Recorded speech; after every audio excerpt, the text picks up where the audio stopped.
Coucou les belles dames, ça va? Vous allez bien? Vous allez bien par la grâce de Dieu. Donc voilà, Nana Ems, say hello. Hello, hello, hello. Ça va? Très, très bien. Voilà, Tokende. Oui, ça va, c'est Manzala. Non, Kinzala, Nanzela, les belles dames. Voilà, Tokende mariage. Donc, Tokende mariage, il y a la belle. Avec qui? Tati. Avec Tati. Félicitations, les gars. Félicitations, hein, félicitations. Ma balana la bango, déjà, ça fait longtemps, mais m'a décidé que Nzambe peut apambola bango, comme vous voyez toujours, ça là, bien. Ma balana déjà kala tongo, mais le loto qu'est-ce que mariage religieux, donc voilà. Nabi, pourquoi pas la même abino na biso, et ça là, toujours kitoko. Le pays climat, peut-être, ça tokos na UK. Les autres, ça va 22 degrés comme ça. Moi, j'aime comme ça. Pas trop. Tout comme on va 30 degrés. Pas. Ocha make-up, ils ont long. 22 degrés comme ça. Et ça bien parce que, ocha make-up, ça toujours na pousse, ok? Donc voilà. Babe, ça va, hein? Yes, ça va très bien. Non, moi, seulement félicitations au couple, hein. Félicitations en tout cas. Vous savez, le bien. Vous savez, si famille, encore une fois, pour honorer cette fois-ci Nzambe. Donc, c'est une très bonne chose. Vive le mariage, hein. Vive les mariés. Donc voilà. Tout le monde, les belles dames, tout le monde, na biso tous les 7 ans ensemble. Là, donc, d'abord, ils ont prière. Donc, cérémonie église, il faut la 13, mais toi, on est en retard. Oui, puis, on a un amitié, ok? Donc, voilà, mais, anyway, toi, on est là. Tout le monde a cérémonie de l'écanabine ensemble, ok? Bon, on a outfit, on a bimi la voiture. Let's go!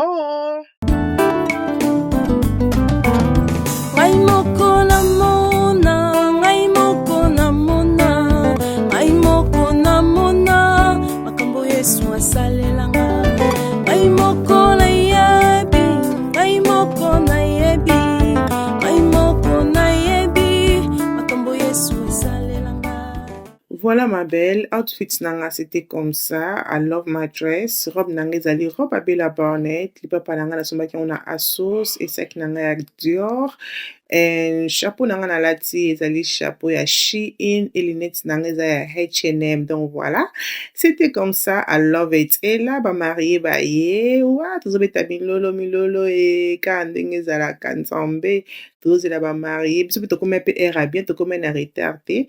Donc, comme qui air, église et bandi. Donc, voilà, on a la carte église. C'est qui est vraiment propre. Et na sepela qui na salango. Salango, c'est qui est vraiment qui te repère mon néné.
Belle dame, nzala ezunga makasi nakoki te na kati cérémonie ems po atika na cérémonie ems po alandi nga nayebi te yo oza nzala tolandeli nga nini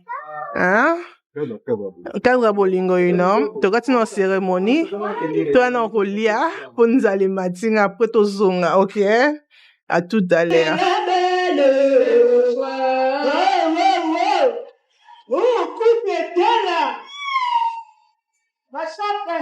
Voilà, on fait continuer mon repas.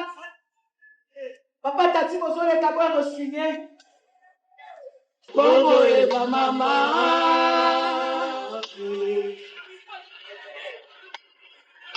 Aïe, lélé.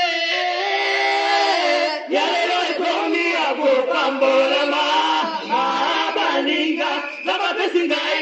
Encore vite, mon fondonné.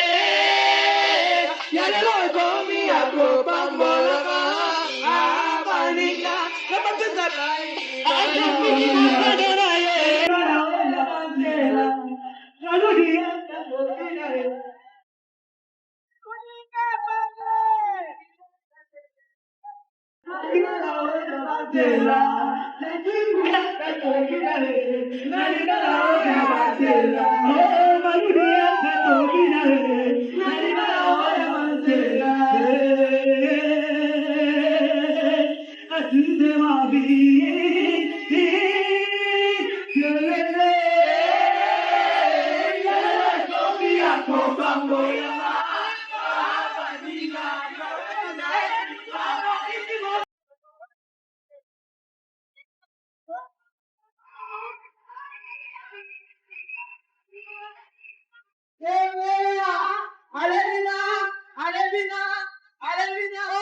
Voilà ma belle, là tu comme un soir, dans la evening look c'était comme ça, robe nanga peka ya bella barnette comme vous mona et dans la sapat nanga ya avec ça, donc voilà.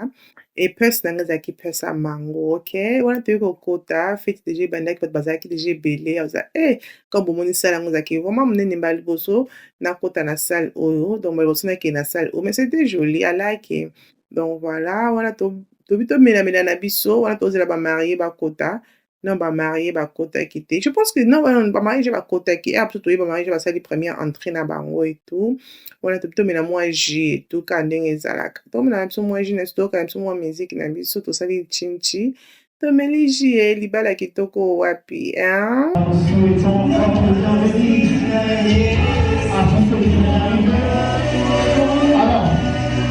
Si votre table est vide, ne vous inquiétez pas, nous allons envoyer. Aussi, vous voyez là, je te prends. Vous pouvez développer votre main et qui vont vous servir. Ne soyez pas timide, parce que c'est la fête. Aujourd'hui,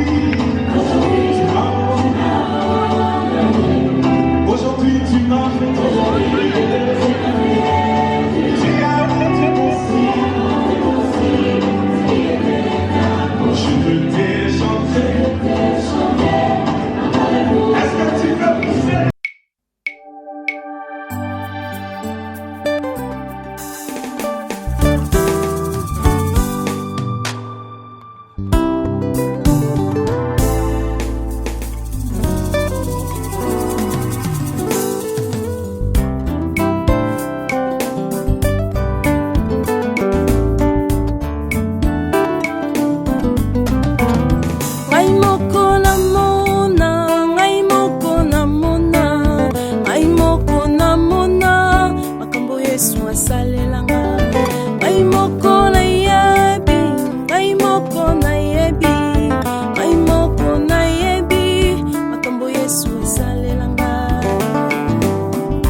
Donc voilà ma belle, on est comme air à kolia, comme aux homona, bloc à congolais, même si ça l'a toujours kitoko. Toujours les mêmes choses comme dans mon touté, tout les noms moukier. Pour fêter les gars qui bien, et n'est pas marié, congratulations again, Zamba Zanabino. Dose et la bébé sika, bébé mariage religieux, ok? La belle, Dose et la bébé sika, lol. It's your birthday? Yes. How old are you today? 10 years old. Today is Killian's birthday. Killian just turned 10. My present is coming, Killian, but this is not my present. This present here is Nana's present and Papi present and Tata Fifi present, okay? Okay. And then I got you a birthday cake here. Okay, can I light up the Wait. candle? So can we start doing the... Can you give me my Sure. phone? I can't wait to see what's inside here. All there is this bag and stuff. Happy birthday, Yeah. Kylian. Okay. Thank you, can you say hi? Ready to open your present? Yeah. Okay, let's do it. Okay. So first, Take the white I envelope. got this Okay. envelope. Who is What it from? Does It it say the is name? from Killian. At the It just says behind, does it say the name behind? Hello. Okay. Okay. So opening it. But, okay. Killian, olenga kwa. Okay, what is It it? says happy birthday to you. Oh! It says wait. No, read it first. What the card said. It says happy 10th birthday. What is this? Big boy. Big boy. I wish the best. I pray that good all my product around you keep blessing you. Enjoy your day. Lots of love, Fafi. Tata Fifi, happy birthday. So how much do you have there? So How much you have there already? 20 pounds. And Ooh.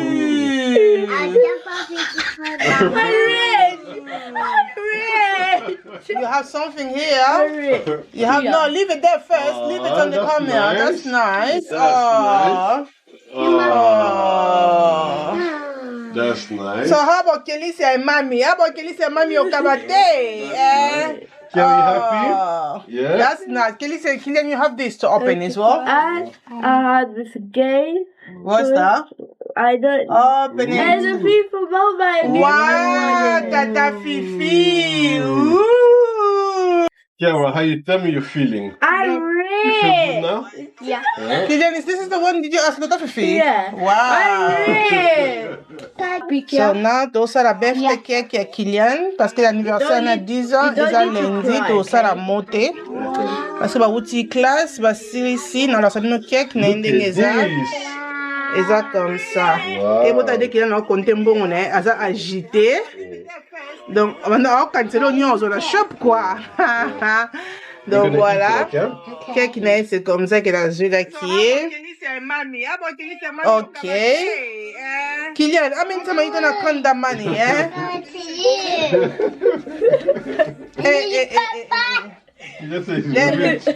Let me put the candle on. Mommy, let me do this. You've never been so rich, you know. Happy birthday to you. Happy birthday to you. Happy birthday to Killian. Happy birthday to you. Aho Diana. Aho Diana. Aho Diana Killian. Aho Diana. Hip hip hip. Hooray! Make a wish, Kiki. Blow the candle. Woo! Happy birthday, son. I love you so much, Daddy. Happy birthday. Happy birthday, Kian. Oh, happy birthday.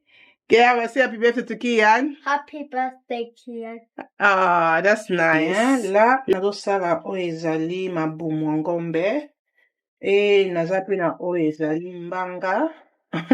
Mbanga na biso ya ngombe. Et naza pe na ba foie nanga oyo ezali ba foie na biso ya ngombe. Donc naosala 3 pièces. Mais nakobanda liboso na mabomu na mbanga ya ngombe nakotokisa yango ensemble parce que yango nde ezalaka makasi. Eza recette moko vraiment simple tokosokola d'abord mpona katakata biloko nanga. Donc eloko naosala na loko eza mbaki eza mingi te naokata yango comme ça en deux po ezala te ke moto azwi kamba moko esili, ok? Donc naokata yango comme ça ekomanga sai mesure oyo mo bokomisa Cristiano Ronaldo aya obeta na bacongolais. Basali mabe vraiment Cristiano Ronaldo na age akomi na 41 wana azalaki moto efali ja tika kobeta match. Comment bakotia Ronaldo aya obeta na biso vraiment bacongolais? Mais tozalaka positif na kati mabomu nanga comme ça.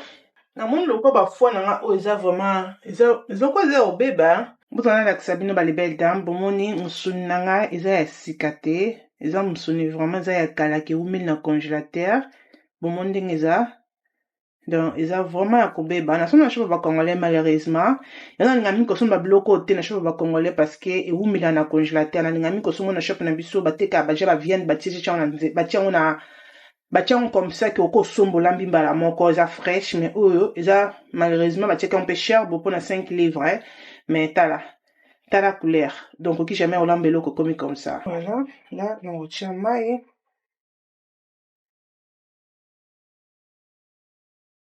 donc matiango na moto. Donc voilà, là on a tokisa yango na otia feuille comme bomoni et na otia katikati ya matungulu nanga tobimisa yango solo kitoko et na kotia mungwa.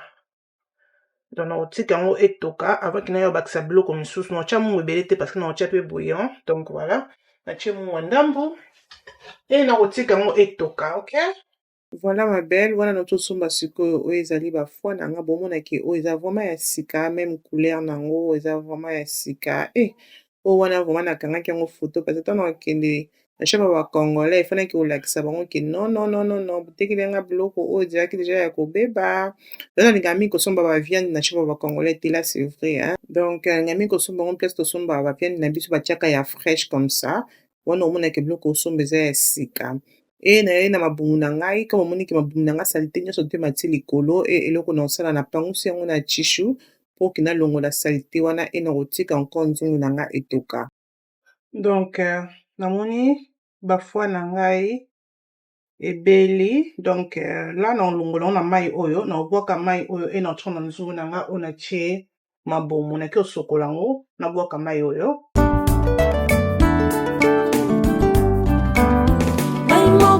Voilà, on est comme propre comme ça. Et eza ya kolimba, mais eza ya kolimba te ke eza ya kolimba makasi, non? Mais elembi déjà, nengi te ke zanga poto non. Bon, c'est bon. Ok ma belle, après c'est fait combien? 1h10 minutes. Na esiko kobakisa o ezali ba foi nanga ona sokolaki, donc na bakisa ngo après 1h10 parce que na linga te ke ba foi nanga elemba trop parce que bobi ke mabumu ezalaka mwa makasi comparé à bafoi donc voilà et là non tu komeka ngo eza mwa makasi mais makasi parce que ça fait déjà 1h10, ok? Donc ça fait comme ça bomoni que sauce nanga eza salité te sauce nanga ezali propre donc na longola déjà ba salité kanga melki na banzungu et sauce nanga boza propre et bafoi nanga boye ko bimisi sous ba salité te et eloko na koya ko bakisa nazali na dembuma na ngai ya oignon donc na kati oignon na bakisina oyo naselelaki wana ya rouge etikalaki na céleri na ai na tangawis nakoya kotia na nzungu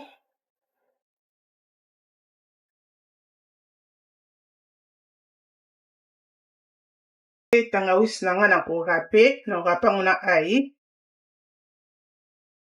na ba ai na ngai mpe na korape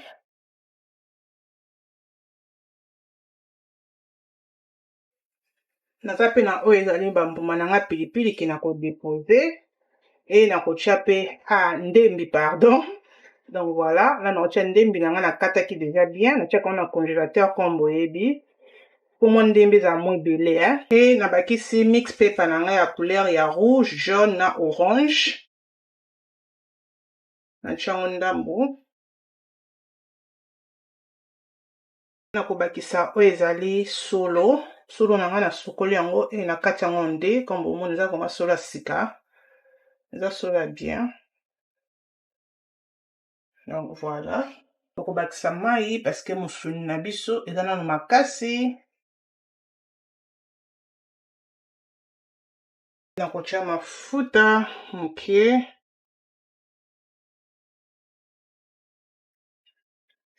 et là nakotia sikoyo oyo ezali ba bouillon nanga naza na oyo ezali paprika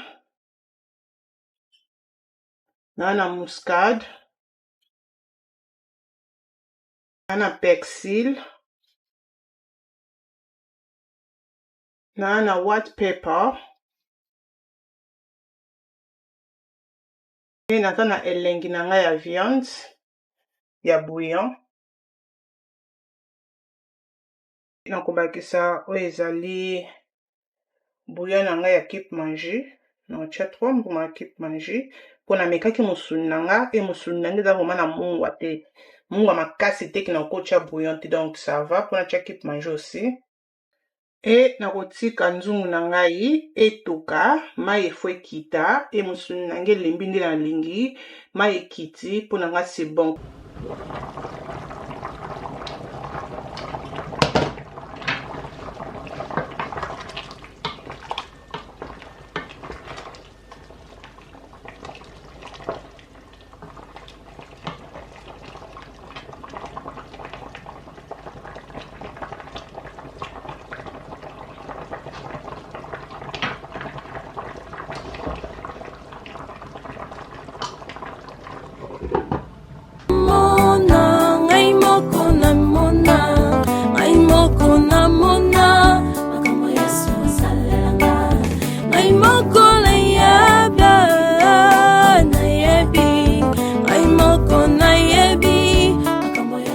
Ok ma belle, là biloko na ngai ezalaki biso comme ça mais nabosanaki osala tomate nabosanaki kotia tomate pardon et eloko na ye osala nakalingaki vraiment tomate na nga mpona 30 minutes parce que biloko na nga déjà ebelaki okoki kolia yango comme ça sans tomate mais na ngai na bakisaka mwa tomate ezala tomate ya kilo te ya mais tomate moko ya pepele mais temaki nabosanaki belle dame nakaka moto ok donc voilà nakalingi tomate na nga kote mpona 30 minutes namoniki c'est bon parce que viande na nga déjà elembaki na ngai te elemba encore makasi et après quelques temps naye komélange yango na nzungu comme bomoni biloko na nga ekomi nga comme ça nangaki mwa sauce na nga ezala comme ça sauce oyo na pundu sauce oyo na mwa légume vert ma belle laisse tomber biloko na nga erataki te comme bozomona ebimaki vraiment kitoko elembaki nde nalingaki te kokomanga lokola potopoto non nalingaki elembi na ndenge olingaka donc apa elembaki nde nalingaki e soupe ezalaki nde nalingaki ezalaki mwa soupe ya mwa kilo te mai esalaki vraiment kitoko na légume toliaki yango vraiment bien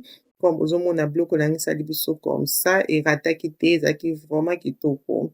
Donc voilà ma belle kobosana te kozala abonné koaime kopartage video ekosala nga bien mingi ela toye kokoma pa Jocelyne bisika oyo totalaki match na biso oyo tobetaki na Portugal nabiki avant ke to bachecha biso babi avant ke nalela kaka lokola monaki ya Ronaldo kozala nazobango wapi avant ke Ronaldo atia biso babi namiliela déjà simuni naza déjà ya kotonda naliaki vraiment très bien babiki yango baza na ntima ya Cristiano Ronaldo mpona babalukeli biso Fleuve kala biso c'est un feu bana baza na ingrat Fleuve oye mpe Portugal oyo Cristiano Ronaldo abeta ntie préféré na ye bana baza baingrat surtout bapréféré tesama te maswaku bapréféré tata yo mokombo maswaku enotala bagu ebele babanga te toyeja te préparé mbasu moko ya munyenya ebange oyesu bahosta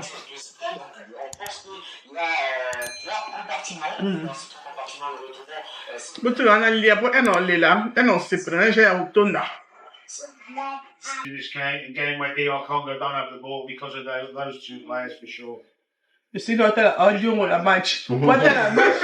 Audio. I say pas les mots, pas that match, mais audio on la match. Et tout ça concentré.